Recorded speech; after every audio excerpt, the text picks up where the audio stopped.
My name is Cadence and I work the closing shift at a small dive bar in the quieter part of my town. The place is right off the highway, but the parking lot also has a back entrance that's accessible to the general public. It's nothing fancy, just a dimly lit spot where the regulars know each other by name, and the jukebox has been playing the same rotation of classic rock for years. Most of our customers are locals, truckers passing through, and the occasional lost tourist looking for a stiff drink. I like it though. The routine is predictable, the tips are surprisingly decent, and I've learned how to handle the usual bar crowd, the talkers, the flirters, the quiet drinkers, and the ones who just want to be left alone. Weekends are obviously a lot more hectic, but the thing about working during the week is that I'm expected to work my night shifts alone. I don't even get a bar back to pop in now and again. Yeah, it's obviously easier work and slower during the week, but I miss the company of my co-workers. I tend to be pretty vigilant during my shifts because we do get the occasional bar fight. Considering the kinds of crowds we attract, that's why I clocked the guy immediately. It was sometime after 1 in the morning on a Tuesday when he walked in. If I had to guess, I'd say he was in his late 40s, but he was extremely clean-cut and well-groomed. Not the kind of look you'd expect from a guy his age in an area like this. He was wearing a black turtleneck underneath a black trench coat. Definitely well-dressed but casual about it. I'm not sure how to explain it, but he had this aura of sophistication about him that makes you think of money.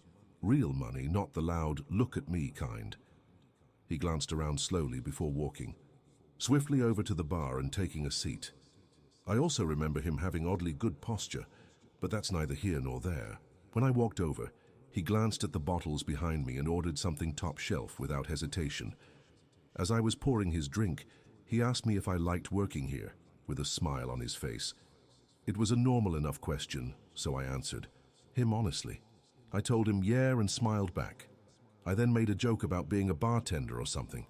I wish I could say I got a creepy vibe from him, but that's not the energy he was giving off. He genuinely seemed like a stand-up guy, kind of like the single dad at his kid's baseball game who gives the whole team a high five. He chatted with me for a bit, which I didn't mind since the bar was pretty quiet at that point. Eventually, he asked me if I ever thought about doing something bigger, which I admit was somewhat bizarre. Again though, not a totally creepy question given the nature of the situation. I gave him my standard bartender smile and told him I was happy for now.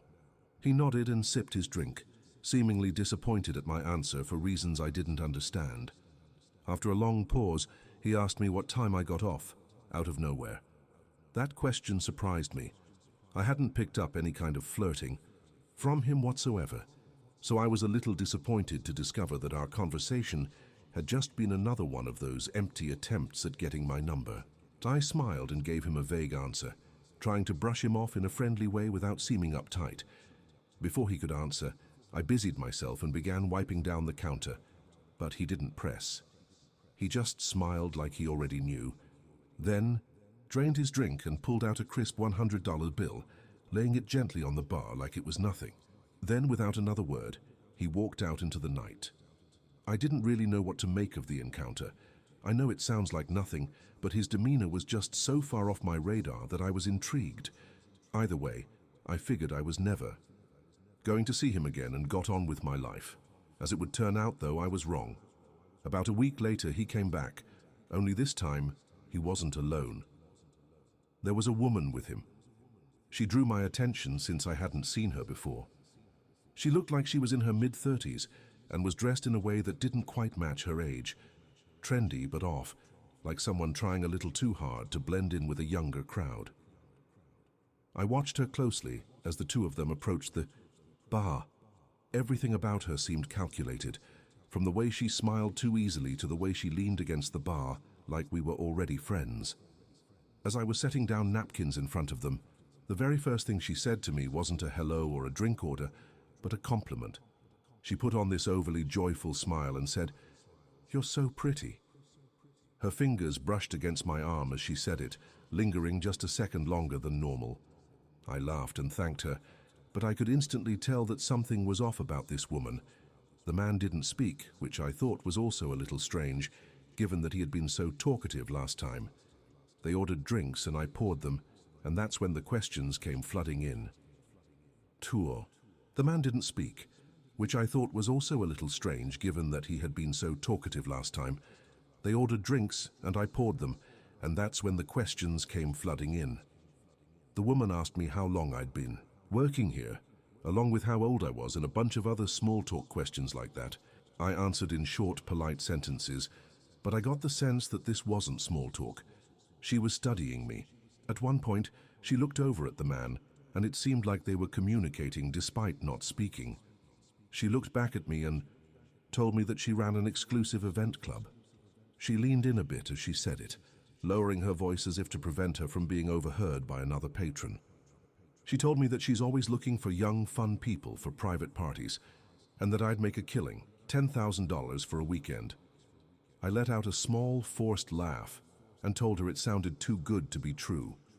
She insisted that it was real and told me that a bunch of girls like me worked for them. Her smile never faltered at any moment, which was starting to creep me out. She steered the conversation back to the job, circling around the same words: fun, safe, exclusive. Then, casually, she said, "You should step outside for a second. There's someone who can explain it better." My pulse kicked up. I wasn't playing around at that point. I didn't even bother pretending like I wasn't creeped out. "I'm good," I said in a firm voice, no smile on my face this time. Then a group of customers walked in, laughing and talking loudly. The woman's expression changed in an instant, her friendly mask slipping just slightly, before she turned to the man beside her. Without another word, they left. I'd be lying if I said I wasn't unsettled after that. Those random people had just propositioned me for God knows what. I told my co-workers and my boss about the situation, and we all agreed to keep an eye out should those people return. My boss assured me that he was always a 15-minute drive away should I need him, and the bar security cameras were typically enough to deter any misbehavior. There wasn't really much I could do beyond that. It's not like those people had done anything illegal. I tried to push it out of my head, but a few nights later, after closing, I saw the car. It was parked across the street, engine off, just sitting there. I tried to tell myself it was nothing, but the feeling of being watched crawled over my skin like static. As I walked to my car, I kept my head down, my keys clutched tight in my hand. When I pulled out of the lot, I checked my mirrors. The car followed. It stayed back just enough to avoid suspicion, but every turn I made, it was still there. I took a random turn onto a side street, and it followed. Another. Still there. I started freaking out internally. I knew it was them. I forced myself to stay calm, to think. Then, without hesitating, I navigated and pulled into the parking lot of a police station, gripping the wheel so tightly my knuckles practically turned white. The second I pulled in, the car sped off. Nothing happened after that for a while, but I knew it wasn't over. It turned out I was right. It was a slow weekday shift, barely anyone coming in. By midnight, I was wiping down the counter, half thinking about closing early, when the door creaked open. It was the woman. I immediately sent my boss a text as inconspicuously as I possibly could. I looked back up, and the woman was staring at me with that same artificial smile. She walked slowly to the bar and sat down, with her hands folded neatly. I was debating just telling her to leave when she said, "Thought I'd come check on you." My stomach started twisting, but I did my best to hide it. I told her we were about to close and that she had to leave, but she made this pouty face and asked for just one old-fashioned. I thought about denying her, but I figured pouring the drink would stall her long enough for my boss to arrive, so I turned around and got started, trying to keep my cool. And then I heard it, the soft, unmistakable click of the front door shutting. I whipped around. The woman was gone. I felt this awful pit in my stomach as I stepped toward the entrance. Through the glass, I saw it. A black van idling just outside. Without thinking, I locked the door as quickly as I could, but then, metal rattling from the back door. Someone was trying to get in. I didn't think. I grabbed the heaviest thing I could, a metal shaker, and clutched it like a weapon as I dialed 911 with my other hand. There was no way the police would get there in time, so I thought about making a run for it out the front door. But I didn't. For whatever reason, I was bracing myself for a fight when I saw headlights pulling into the lot. It was my boss. The sounds on the back door suddenly stopped, and a few seconds later, the van pulled out of the lot with a screech. I embraced my boss and told him what had happened, and he said he had gotten the license plate of the van as it was leaving. When the cops arrived, my boss reviewed the security footage with them. It was worse than I had imagined. Just before the woman left, the cameras had captured two masked figures crouching near the front door, waiting. There was another person in the back who was banging on the door with his fist, clearly trying to flush me out to the front. It was downright horrifying. To make matters worse, the plate number my boss had caught turned out to be unregistered.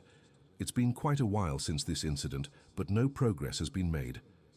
The only good news to come out of the whole thing is that my boss doesn't make me work alone anymore. Despite that, I'm still extremely uneasy anytime I'm scheduled for a night shift. I still question how they knew I'd be working alone. It doesn't make any sense. Even now, I often think about what would have happened had I given in to fear and run out the front door.